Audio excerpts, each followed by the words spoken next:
කොහෙන්ද අලුත් වයිෆ්? කාමරේ බබානිදි කරනවා. යකෝ බබෙක් කම්බිනේ මාස 9ක් යනවා. මාස 9ක්? යකෝ මේකි. උන් තාම අඳුරන්නේ නැහැ මාව. නාන්දනා මට ඇත්ත කියනවා.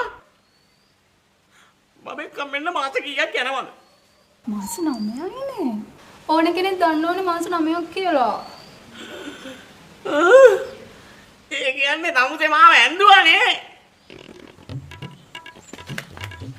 දවා මාත් එක්ක ඇවිල්ලා කොච්චර කාලයක්ද? මාස 3යි. දැන් එතකොට මං මාත් එක්ක ඇවිල්ලා කොච්චර කාලයක්ද? මාස 3යි. එතකොට දැන් අපි දෙන්න බැඳලා කොච්චර කාලයක්ද? ඒත් මාස 3යි. ඉතින් බබා එතනම මාස 9යිනේ. නේ